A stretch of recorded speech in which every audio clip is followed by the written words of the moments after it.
Hey everyone, and welcome back to the Lucas On podcast.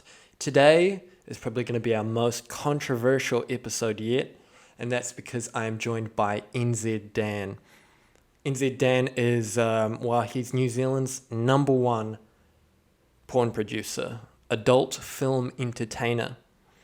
He's based out in Auckland, and it's a really interesting episode because, of course, we talk about lots of things porn related around the shooting of it and the editing of it and what kind of his lifestyle looks like now, what it has looked like, and what he has planned for the future, as well as some of kind of the nitty gritty of it. We talk about people who do shoots with him and regret it. We talk about advice for people who want to make a sex tape that's bussin' at home. Well, I mean, we talk about a whole bunch of stuff. I think he's a really fascinating guest to have on, and hopefully it's a very interesting episode. So thanks to Dan for being on. You can check him out by searching up nzDan. You know, obviously not safe for work. It is porn, so be careful. But yeah, enjoy the episode. Thanks. I was curious if you've noticed anything about the way people have responded to you and responded to your content that might expose something wider about the way that, we feel about porn, the shame we feel, the insecurity around it. Like, are there any recurring themes that you notice in comments or things that have made you stop and think, oh, that's interesting?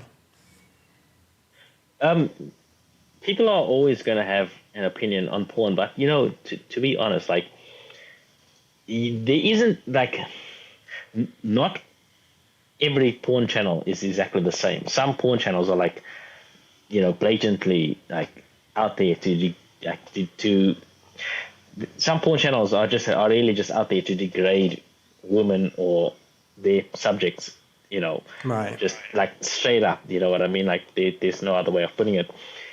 So, and then there are channels that are doing it much more ethically. You know what I mean? So they could just be like, it could be just be a guy having, performing with, a few girls who's kind of creators themselves, who know everything that's going on, and then you got guys who are just like really just taking advantage of girls, or like doing just like really like very very kinky type of content. You know what I mean? So I mean, like there's quite a big spectrum of, and then like just and then when you say to somebody, do you like porn, or what's your thoughts on porn? Like it's opening them. It's like it's asking such an open-ended question. It's Right. like what type of porn? You know what I mean? Yeah. Um, yeah, so it's like going up to somebody and saying like, what do you think of sports? It's like, what type of sports are you talking about? Like, do you think sports are good, or do you think sports are safe? Like, what type of sports? You know what I mean?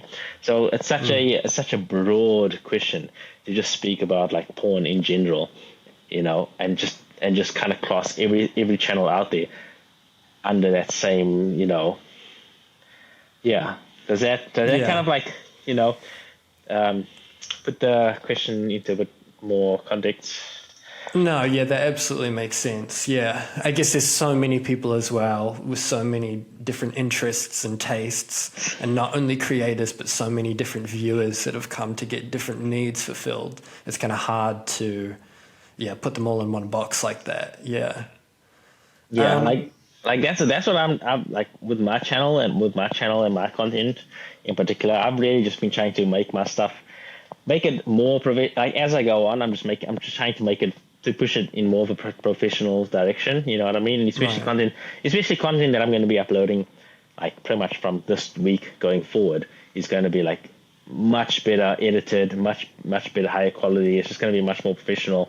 And I've been working on that. I've been preparing to do that for quite a long time now. I've got nicer cameras now, nicer, I'm getting nicer goals. I'm just improving everything as much as I can to make it as professional as I can, even though like the hardcore amateur stuff is what probably sells the most and what gets the most attention. But yeah, you have to. I'm trying to lean away. I'm trying to lean away from any sort of like bad. stigma and all that kinds of stuff like that. Right. Because, yeah, I mean, I get a lot of people like trying to accuse me of doing things, and people out there making crazy making crazy accusations or claims against me. And it's like even though like they've got no proof of anything, but like even just being involved in the industry as a guy, you're gonna basically get targeted hard out. You know, even if you do everything right, people are still going to target you and accuse you of being a predator or something like that. Why do you think that is? Um, Well, when girls get naked and stuff on camera, they need somebody to blame, right? And it's easy just to blame the guy. Right, I see. Interesting. Or yeah. What do you think the motivations normally are? Like, what do you think drove the kind of the boom in OnlyFans content and the like, especially in the last few years? Well, now we just got the technology to facilitate that types of. I think it's always been there. The demand has always been there. We just now have the technology. Everybody's got a phone camera. Never before have we had phone like the camera quality, and like even like right now I'm doing this. I'm on a phone right now interacting with you remotely. I've got like a wireless microphone. We've never had this kind of technology before up until recent years. And now we've got the platforms to kind of make it work. And now we're basically putting content creation and, being able to monetize it in the hands of basically anybody. Yeah. Previously it was like, agencies who were doing it, and, they had to like go and get a payment processor sorted for it. They had to go, like companies had it, like porn producers had to go and like set up their own websites or set up their own They had to go and get their own payment processes for their website and set things up and then host the content. But now we've got like a platform specifically for that. Interesting. Yeah, no, I can, especially in my my kind of last year of high school and the couple of years following that, I definitely kind of felt that. But in the e-commerce side, there was almost this boom of scrawny teenagers making Shopify drop shipping stores, because suddenly we had tools that were accessible, like Shopify, like Stripe, like Aberlo and AliExpress. And so it really felt, especially in that moment of time, like people were discovering the whole work from home lifestyle. Obviously I was kind of on the tail end of it, because there'd been so many books and courses and stuff made before, but it does feel like people are more acclimatized to the idea of being their own boss and being self-employed and working from the internet now. So that makes a lot of sense what you were kind of saying, where that demand's always kind of been there, but these things are catching up. I was curious about when you made the decision to kind of dive into it. I feel like a lot of guys in their dreams and their fantasies love the idea of being a porn star. They think that's so cool. It's like every guy thinks that they could be a porn star and win a fight, and most can't. So I was just kind of wondering how you kind of overcame the emotional insecurities and challenges that stop most guys from doing porn. Because there's so much in there that stops guys from just trying it out. But what was the thing that made you be able to overcome that and actually take this seriously? Because for my situation, the only really thing was putting myself out there. Like that was the only limitation. Only obstacle that I was being faced with, because then everybody would see me and know who I am. So I had no problems with, in terms of like getting naked and on camera and like performing or having sex with girls on camera. I had no problems with that, because I was a guy that was already competing in sport. I was a guy that's already done YouTube with fitness content, and like everything that I'd already done was basically performing in some in or interacting with people one on one. Whether I was in the gym, training people, doing sport, performing, being on camera in sport or sport events, or doing YouTube presentations. So that was like, I had no, hesitation in that regard. The only obstacle for me was like, okay, well, now that I'm completely comfortable with obviously being in front of the camera or being seen or with my body, the only obstacle was, everybody finding out about it. But to be Right. honest, like I didn't really care because, it, everybody who knew me personally already knew that I was quite an open-minded guy anyways, and that, I didn't really care what anybody thought either way. And I generally just didn't see anything wrong with it, provided like you're not doing anything bad or you're not doing it necessarily in a bad way. I really don't see much wrong with it at all. Interesting. Yeah. What about the experience of being an adult entertainer is kind of different from that male fantasy that I feel like a lot of guys have about being a porn star? I feel like the lifestyle seems like the dream. Well, they're just I looking get at what they see on camera, right? They're just looking at the camera image.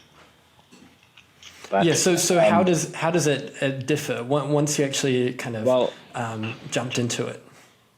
Well, obviously, what they are not seeing is that behind the girls or behind the guy, there's a camera or there's like a bit of there's a lighting. Like even right now, I'm sitting here on a podcast with you, but nobody knows that there's like a ring light over here and a couple of other lights over there, and there's, I got LED lights behind me, so they don't. It's much different. You see what I mean? It's much different to the actual image. So a lot of guys will in that situation freak out. Kind of like if someone was to do a sporting event, then they go out and then they see all the lights and the cameras and the crowd. It's a lot different to just doing it, participating in the sport without all of that. Which I kind of think, like for me, like when I was competing in sport and I saw like heaps of lights and heaps of people, that would kind of like make it. It'll put the pressure on and get my adrenaline pumping, and I would perform a bit better. But yeah, for like the person who's doing it for the first time, that'll kind of freak them out a bit. Another thing is that people don't realize is that they just obviously see the performing side of it, and they don't realize the amount of work that you got to set up. Okay, so if you're doing this on your own, you're setting up platforms. You're signing up to the platforms. You're then editing the content. You're buying whatever equipment that you need to buy. There's so much behind the scenes going in. You got to find the goals. You're doing everything, right? So for me, it wasn't just a matter of getting from the camera and performing on camera. I had to build a diverse skill set, and then actually spend time setting everything up. So yeah, it hasn't been all fun and games. I was in Colombia for like 3 months. Yeah. And I was having fun almost every single day. Sometimes I'd have a bad deal. I'd meet a girl and they'll be pretty useless on camera. Then I kind of just lost a bit of money with that, wasting my time with that. But then there were times where I had like days where I had like really good shoots, and I was like, whoa, that is like, that's worth something to me. And so I went through a phase of having a lot of fun, but even during that phase, I'm still like, I'm arranging to meet girls. I'm dealing with when the girls come in. I'm arranging to film with them. I'm explaining things to them, constantly explaining things to people. And then after that, of 3 months of me having fun, but then at the same time working, and then come back and I'm sitting on the computer, I'm editing and I'm doing all the back end behind the scenes work. So, guys don't see that. They don't realize, like the last 2 months that I've just done, I've literally been in this room, this very room. I've been in this room for like literally over 2 months straight. What's it been like like 10 weeks straight. I've been in this room for 10 weeks straight, like 12 hours a day. And I'm coming to the end of it. I think I got about a month left, and then my channels are set up pretty. My platforms are set up pretty good now. I just got to get through. I'm just got to get through some more content edits, put the content out there, put it online. It's gonna get more. It's gonna get me some more traffic and some more sales, and then I'm gonna go back out there and I'm gonna have some more fun again, and hopefully everything should flow a bit smoother.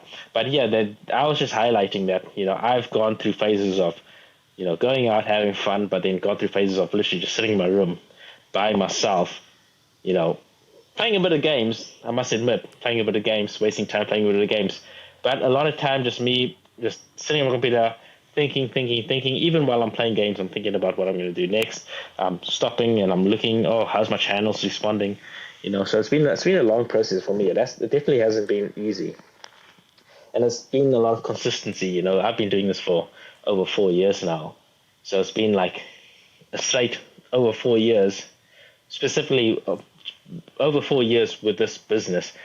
Creating channels or channels getting deleted, rebuilding channels, changing things up with how I edit, getting a new video editor, changing my equipment, playing around with my branding a bit, editing videos slightly differently, doing this and that, and yeah. So it's taken 4 years, but now I'm making good money finally. So it's gonna get. Hopefully it'll get a bit easier. And now that all my platforms are set up, it should be a bit easier when I go back out there again. I can make a bit more money while I'm out there. Passively, I can make more money in the background, and then it's going to be easier for me to just kind of edit content, put it back up to the platforms, because my platform's already set up now. So yeah, most guys who want to do this, because they see the lifestyle or they see the lifestyle on camera, they're not going to want to go through and do all that work. Like, I already know they're not going to want to go and do that. It's just too much. It's just too much work. Like, I found shit out the hard. Like, I found so much shit out the hard way. It's crazy. And I would say, for the average person, just stick to I don't know, being a tradie or doing whatever it is that you're doing, and then save a bit of money. You can go and have some fun on the side. On the side. You can travel a bit, stay in a nice place, go to different places. Yeah, I don't know. For most people for a lot of guys, that would probably be the better option. But obviously, there is potential in this business if they're willing to put in the back end work. There definitely is potential in this. I'm making good money now, so it's paid off finally. Yeah, I mean, that's one of the things I kind of noted down about you. You're extremely consistent and seemingly very ambitious and quite like detail oriented. So I was curious what's driving you. Do you have something in mind that you're pushing towards? Is this for something, Well, at this point, I need, because actually when I turned 30 years old, I had no money. I'm almost 35 now. So when I turned 30 years old, I had no money. So I'm in a position where I got to make up for 10 years of not have of 10 years of my whole 20s of not made any money. So anybody who's kind of gone straight into working at the age of 20, they've got 10 years of saving. Maybe they became a tradie or a plumber or a builder, and then they saved up over those 10 years. Now I've got to go. I really have to go hard to catch up. And I am catching up.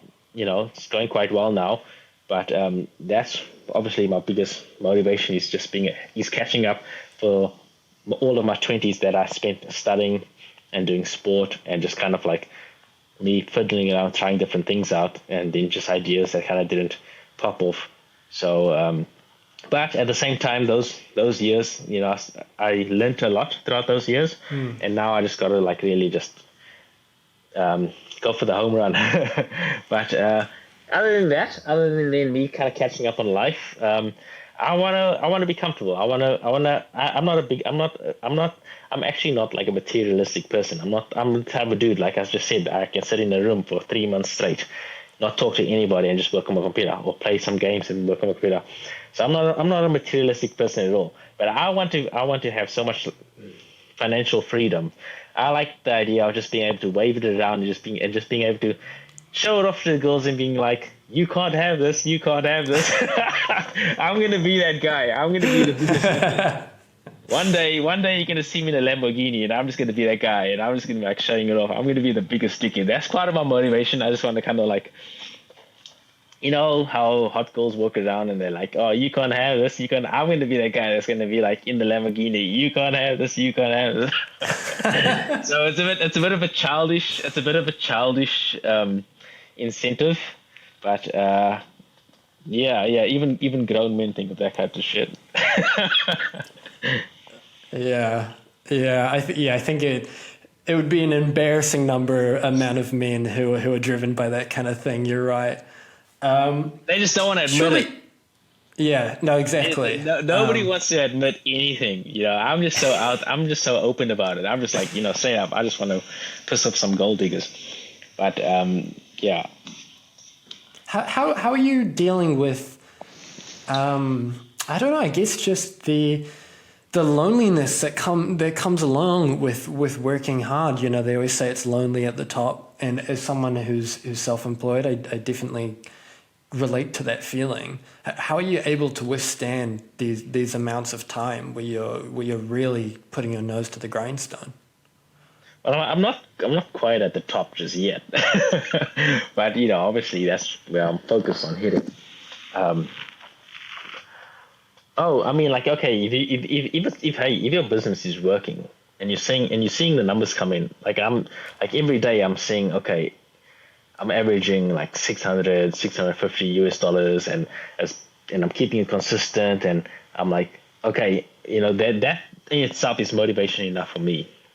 Right. Like just seeing that progress, and because previously I was going through phases of making good sales, and then my business all of a sudden starts slowing down, and I was like, fucking hell, lost motivation. I'm going to go back to playing Apex Legends for a few months, and then all of a sudden things start picking up again, and then I'm like, oh shit, I'm motivated now. But yeah. I'm at the point now where it's like, hey, I've got like so much money stashed that I've been stashing now, and I know, like, fuck, you know, me sitting in New Zealand in my room, and like everything in New Zealand is so expensive, like, but I know, you know, with the money that I'm making and what I've got, you know, I can go overseas, I can go and live in a place like Colombia where I was, or someplace in Asia, or wherever you want to kind of be based in, where it's kind of affordable and where you can still have fun. And so in the back of my mind, I know the option is there. At the moment, I'm just getting everything sorted, so then I can just kind of go and do whatever I want to do. Whether it is me staying in New Zealand or going somewhere else. But, you know, there's always that in the back of my mind, not in the back of my mind necessarily, but I mean, like, I know where I'm kind of like headed, you know what I mean? So I know that it's there. So that's what kind of like keeps me at it, because I don't, it's not I'm working on my business, but I don't know what's going to happen. It's like I'm working on my business, but I know what's going to happen. You know what I mean? I know what's going to happen next, you know, because I've seen it.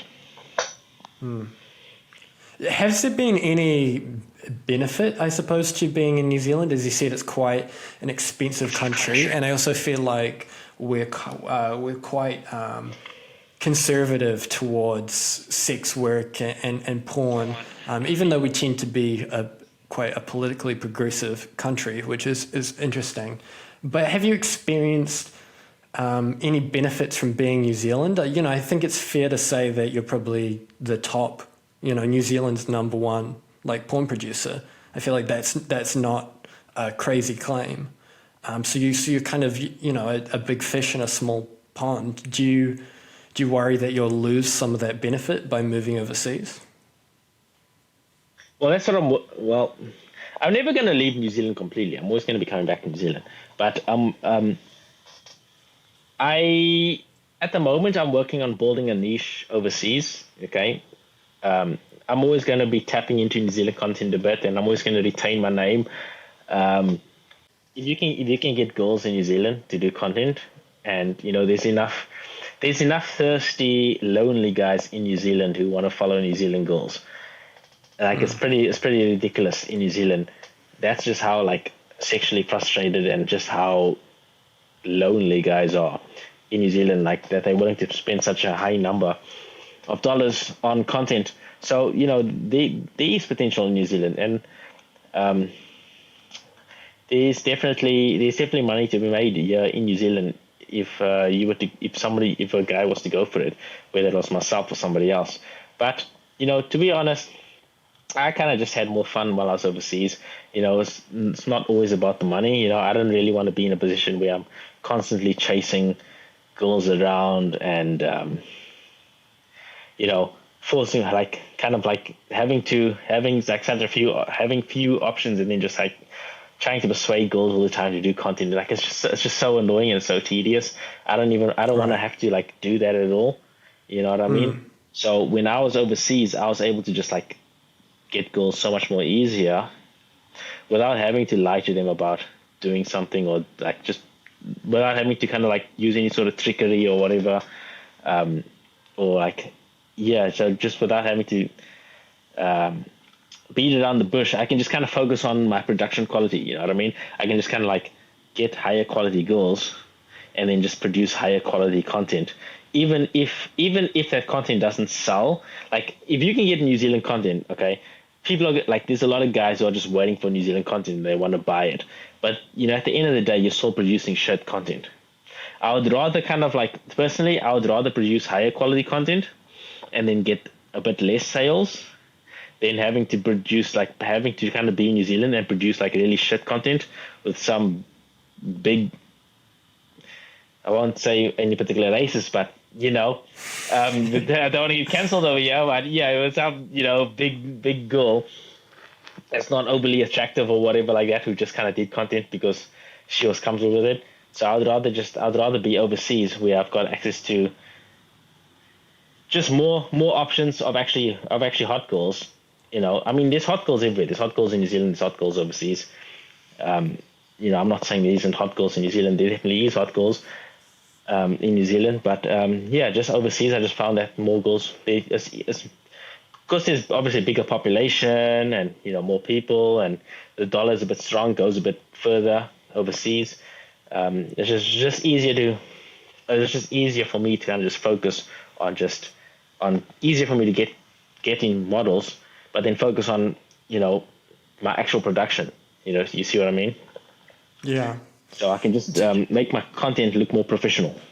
Do you feel like there is not enough supply for the kind of content that guys are looking for in New Zealand? You kind of said it as like an offhand comment, but it really made me think. I feel like there isn't an abundance of content out there. Maybe I'm wrong, but it feels like there is an abundance of content out there for a guy if he was looking for a Māori girl, or for someone who was Polynesian or something like that. I feel like that's, as you kind of just said, that's a niche that you've appealed to with some of your videos quite a few times. Yeah. So ultimately, look, they are people wanting that kind of content, because there are guys wanting that types of content, because there isn't that much out there, and also guys want to just see girls that they know on camera so that they can buy the content and expose the girls. So it's really it's just guys who kind of want to see they know the girls or potentially meet the girls or something. It's usually that.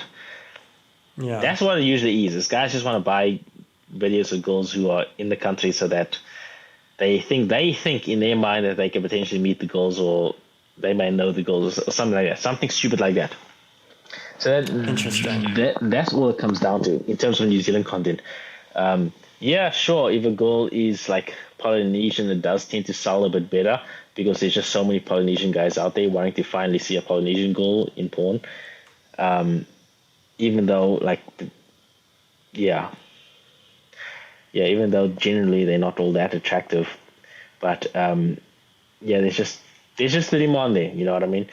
And I mean, a McDonald's burger isn't the most tasty burger, but everybody wants one. Sorry, there's a lot of demand for it, so it makes money. Yeah. Fascinating. But yeah. For me, like at the point that I'm at, um, I just want to produce higher quality content now. You know what I mean? Um, and then build the demand for that higher quality content. You see, so like just move away from the really amateur stuff that I was doing before. But at the same time, yeah, that amateur stuff is kind of what got me all my money. It kind of got my name out there, and there's a big demand for it.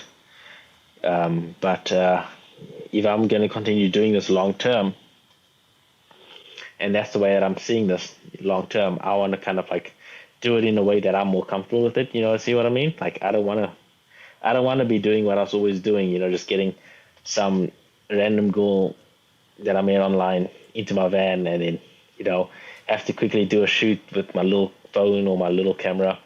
I would rather get like into a situation whereby I got a demand for like high quality content. Like then I can justify spending money on nice Airbnbs and going to nice places and filming in nice places rather than just filming in my van. How much of what you currently do is something that you will always want to continue to be a part of as you expand the business? Like, for example, if someone from a porn studio came to you and was like, hey, we love how you edit your porn videos. We want to pay you, a salary every year to edit videos for us. Would you consider? No? No, I don't even like the editing side of things. Okay, right. Yeah, and plus, is starring in them important to you? Yeah, I get to have. Yeah, that's the best part of the job, right? Yeah. So it's like saying, oh, don't star in your videos. Let somebody else have all the fun parts, and then you go and do all the boring parts, right? It doesn't really, it doesn't really make sense. Yeah. And yeah, but it's also that I would never want to go and edit for somebody else, because then it's like you're just building their business. I'd rather build my own business. I've already got my own. I've already got like my own brand now, and I'm kind of I'm working on my own brand. So I'd rather just continue pushing my brand forward, and then I've got like ideas of how I'm going to expand it and like kind of build onto it with side businesses, like side things that I'm going to be doing, like podcasting stuff or like tutorial stuff. So it's gonna have like I'm gonna have like a whole circle of things. You know what I mean? Yeah.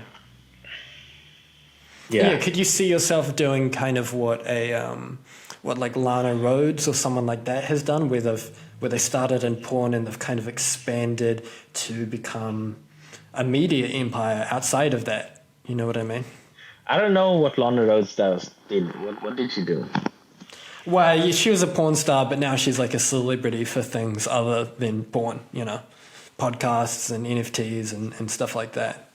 She kind of turned her brand into being an influencer and a celebrity instead of just kind of being in porn.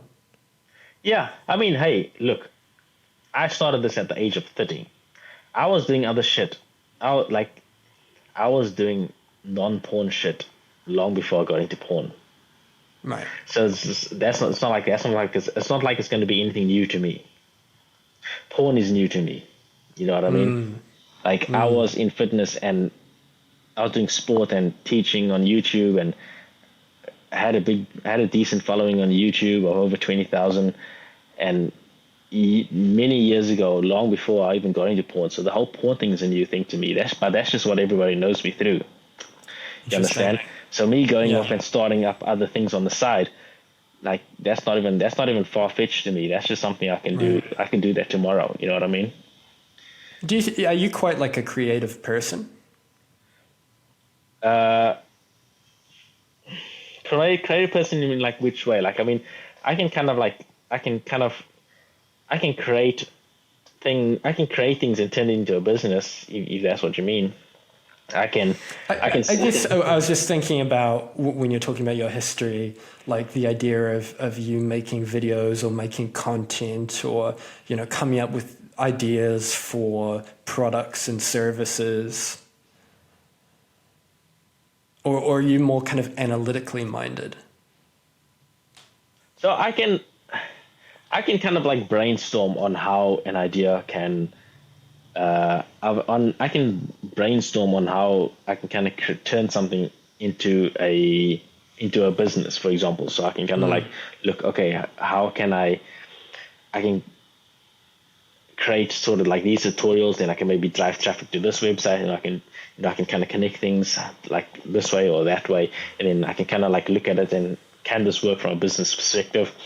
You know, can this actually become something? So in terms of like in that regard, I think I'm pretty good in that way, and then I can actually go out and actually create it.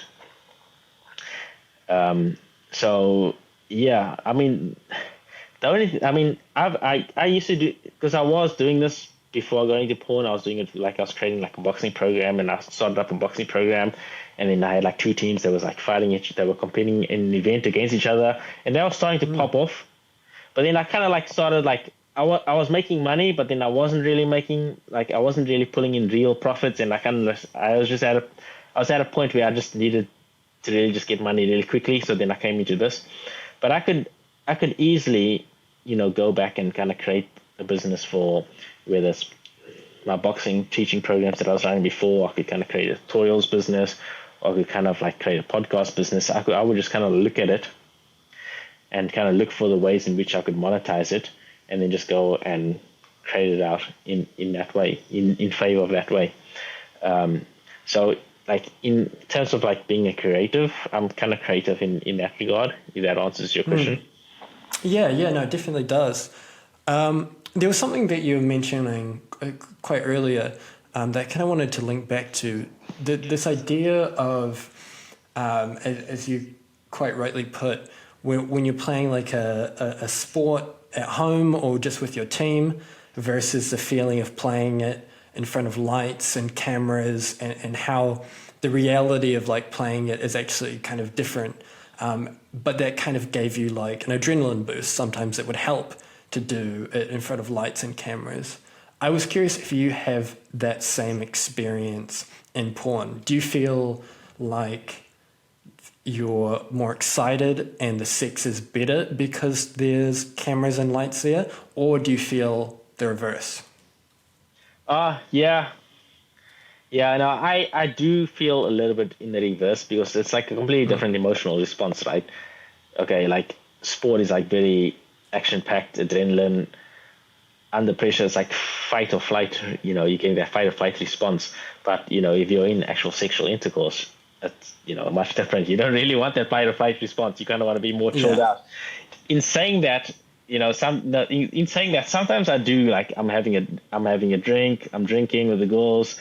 There's like energy in the drinks and shit like that, or something, and I can kind of, it depends on my mood. Yeah, I can get kind of hyped up about it, and it can kind of like amplify things a bit.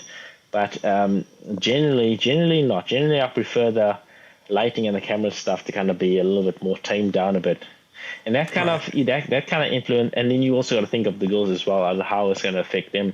So you kind of want to like keep things as down low as you can, with like the lighting and all of that outside stuff, so as to not like freak them out a bit.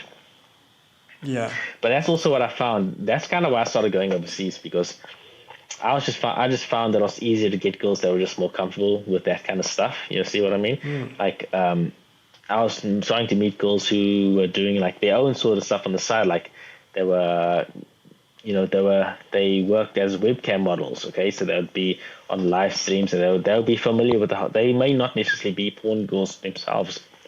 There's not many of the girls that I have worked with have been actual porn girls, but many of them have been girls who have kind of like done like some sort of modeling, or done some sort of like webcam work themselves, or so they were kind of like sort of familiar with the whole process, or at least the whole being in front of a camera process. Yeah. Yeah. So that's why I did prefer going overseas, and it can, but otherwise, it is a bit of a hit and miss. It is a bit of a hit and miss. You never know how somebody who you get into the room is going to respond to those types of things. And Have you ever guys, I don't have you know. ever ended up being like close friends with any of the people that you've encountered along the way? Oh, so like overseas, there are like a lot of girls that I have. I wouldn't say close friends, but there's a lot of girls that I still keep in contact with and who I will see again. You know, Yeah. there are girls who are just like there are a lot of girls who are just like, oh, we never want to talk to you again because you're associated with porn and we regret having done that. But that's not like, not every. It's like you never know. You never know what it's going to be, how somebody's going to respond. You know what I mean? They're either going to like Yeah. it, they're going to be okay with it, or they're not going to like it. You just never know. I mean, when you first meet people, everyone's like positive, but then, people go away, they walk away, and, they'll think about, oh, they don't want to do that anymore. But that's like anything really. People start a job and then they walk away and they think, oh, I don't want to do that anymore. Yeah. No, yeah, we do street interviews sometimes where we go out on the street and just interview people and ask them about, their red flags or, some ridiculous stuff like that. And it's amazing. It always amazes me how many times people will, run up to me. They'll be so excited and I'll ask them a question and they'll give an answer and then I'll go, thank you. And then they'll walk off. And then 5 minutes later, they'll walk back and say, hey, don't post that, please. And it's Yeah, just fuck amazing it. how quickly it can turn, how quickly. Yeah. Now that's Yeah, just doing that street interviews. Imagine you were doing the shit that I'm doing. Holy fuck, yeah, you would have seen the worst of it. right. I've seen girls come back and just go absolutely fucking mental. Wow. Yeah, and then they will this happened more so in New Zealand. It didn't really happen overseas. Yeah, Yeah, I've had girls like sign consent and then walk away and then start making up crazy shit and then and then they know that they signed the consent, but then they'll try and make some sort of excuse as to why they did it, or they'll try and turn it into some sort of try and make it sound like I tricked them to doing something, and it's like, oh, it's fucking bullshit. yeah, Nobody's ever been successful in um, turning me to the bad guy. right, It's just right. they really. I mean, if you're involved with girls and you're combining girls, money, and sex, you're gonna run into a few fucking crazies along the way. That you know what I mean? That's like the craziest combination. Girls, sex, and money. That's like the craziest combination ever. So Mm. I've seen my fair share of crazy girls, and yeah, you just got to know how to protect yourself of going through with it. But yeah, How has yeah, that affected your ability to date and have partners outside of work? fucking hell. I'm okay. So I'll be yeah, yeah. That's an interesting one. Uh, I haven't been dating girls like at all. Right. Um, I've had good positive experiences. I've had like good positive experiences with girls and stuff like that. But I just haven't been dating girls. I mean, like I said, I'm the type of guy that's just been sitting in front of his computer working on his business. Yeah, yeah, Like, um, like it's not like I'm out there doing fun, active things all the time, and I'm making my life look appealing, or I'm going out there taking girls out on dates and things like that.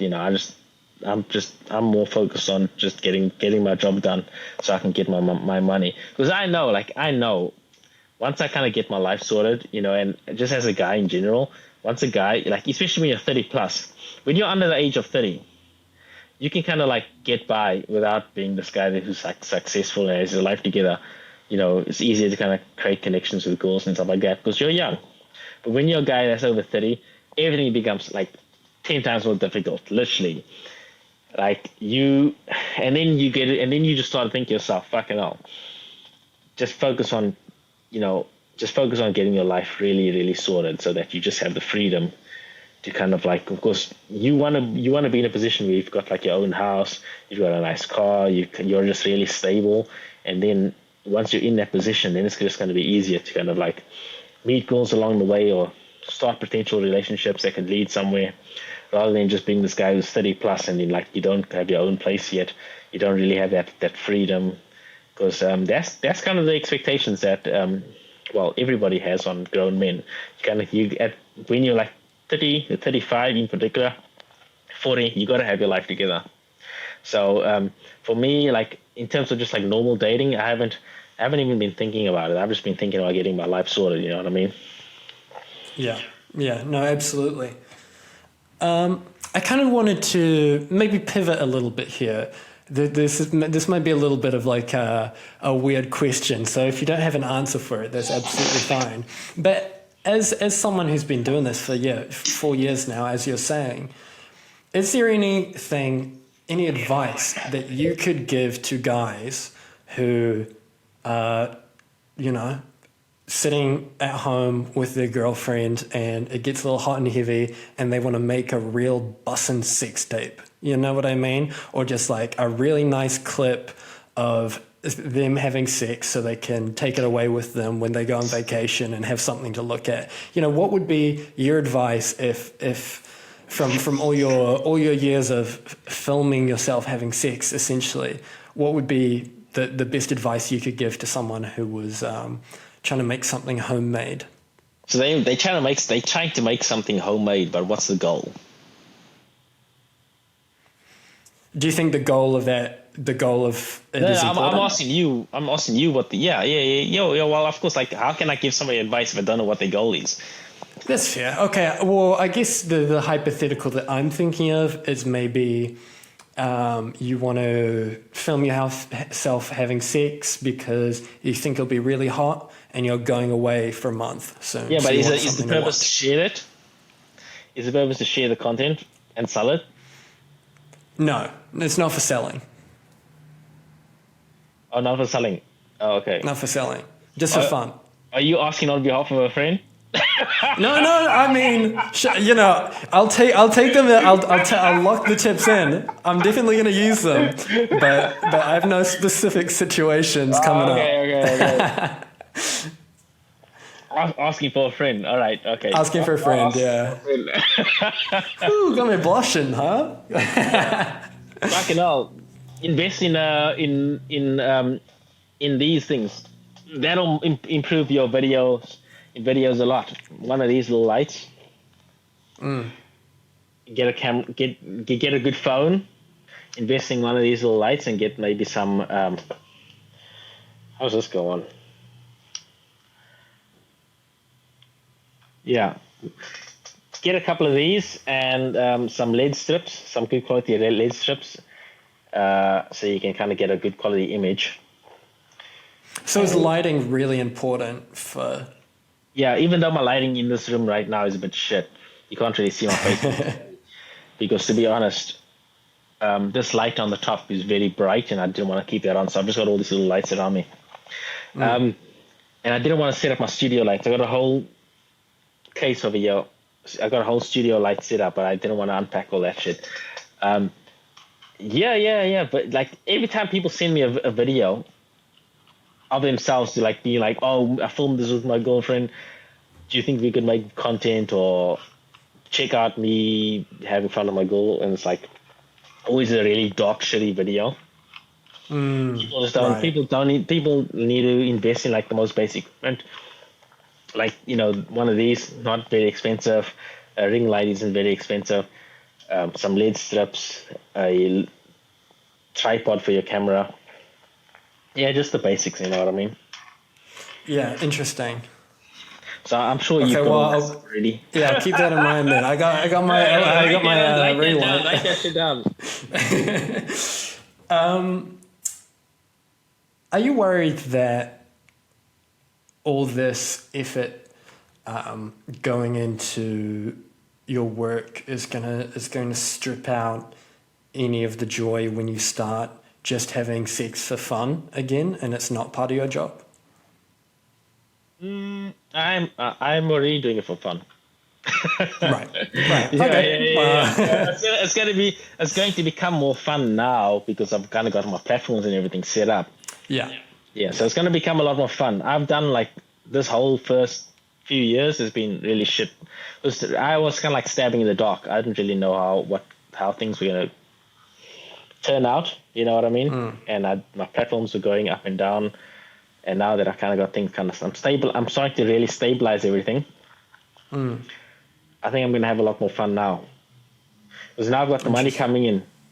Yeah. And with this amount of money coming in now, anybody would have much more fun like that.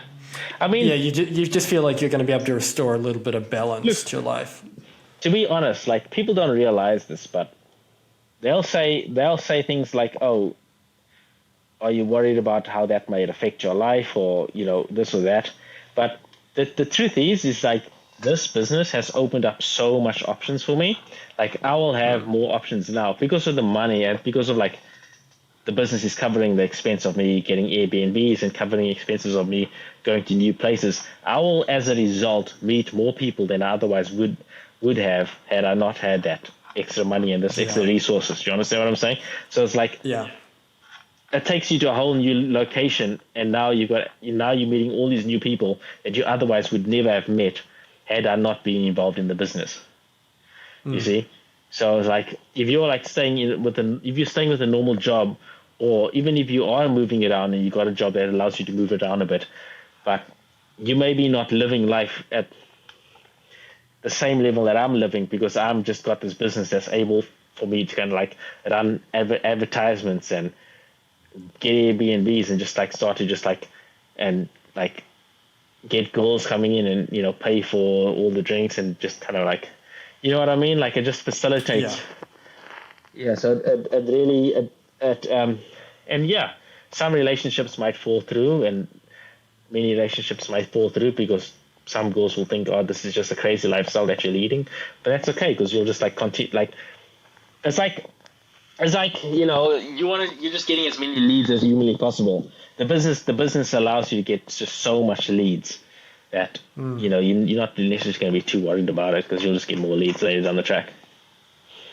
Yeah, interesting. Yeah. And I suppose you built up quite a good network of people who are now aware of you, that if anything ever did happen, there would probably be someone that you could talk to, reach out to, make a business deal with, that admires what you've built currently. You know what I mean? Yeah. The main thing, and that all goes back down to like me talking about how I'm trying to make everything look more professional now. Yeah.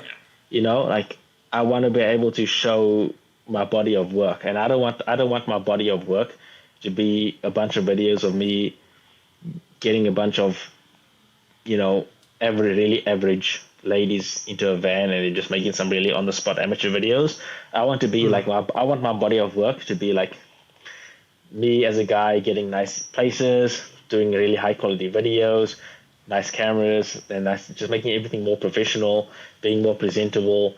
And then I've just got something more credible. You understand what I'm saying? So it's when somebody from the outside looks at it, they're not going to be like, oh, I don't want to be associated with that person. You know what I mean? Because they like generally like I said, from as a whole, like I don't really see that big of a problem with porn. It just depends on how you're doing it. Like if you're doing it really like poorly, then it's gonna be a negative look on you. But if you're doing it really well, you're doing it and you're really professional about how you're doing it, then that's not necessarily going to be the case. Especially if you're a guy that's got other things running at the same time. Okay, if I'm running other side businesses around it, that's kind of creates you as a person. Hopefully that answers your question.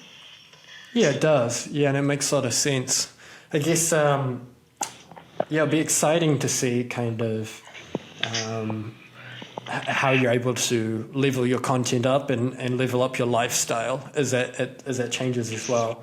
I won't keep you for too much longer because I've already kind of stolen an hour of your time, and I really appreciate you sitting down and having this conversation. I have one final question, which I ask to everyone that comes on the show, and because I'm a big fan of kind of constructive criticism. What is something that you feel like I could do better, or I could change, or I could improve, update about kind of this, what you've experienced of the show or my questions so that the next episode can be better, and the episode after that, and the episode after that. Do you have any, off the top of your head, feedback? Okay. Just the background. Ugly background? Yeah, the background, and you could get more. You could probably get more of a light, like background light. Yeah. Because if you look at YouTube podcasters and some, they got quite nice setups. So try and improve the background setup for your home studio, and then try not to get the mic so it's right in front of the camera, so it's like more at an angle of 45 degrees. So I've kind of got this this big filter in front. It's kind of like blocking off. Yeah, this big circle on the side. Yeah. Gotcha. And then I don't know, get like a nice shirt that makes you look like you're in the zone. So I was just gonna say presentation wise. Yeah, sure. Yeah, no, it's great feedback. Yeah, and that's kind of like, I mean, that's the same for me as well. Like, you know, I was like filming content in like random places, or like if it's like a shit Airbnb, I don't want to do it like in the shit Airbnbs anymore. My goal going forward is just like really nice places. It's really gonna, you know, increase the quality of the work. Just having a nice shooting, a nice place to shoot in with good lighting and everything like that. And yeah. So that's all the feedback I'll have for today. Well, thank you. Yeah, I gotta get on. Your lighting game. Good. Everything's been good. You know, very professional. Thank you. Good looking guy. Positive. And I like the application. Yeah. So you got a good podcasting application over here. Everything went smoothly. Cool. I might have to catch on to that myself. So I'm taking excited a few to notes see. If you do start a podcast, I feel like that would be a fascinating experience. Just before we close out, where should people go if they want to find out more about you or potentially check out some of your videos? So I'm not going to drop any links or like give you a direct link, but all people need to do, because I mean, obviously your platform is going to be on PG rated areas or platforms or whatever, but all they need to do is just search up NZ and then Dan. NZ, short for New Zealand, nzDan, DAN, and they will find me. That's all I need to say. Not safe for work. Yeah, not safe for work. Okay, nzDan is out. Catch you up.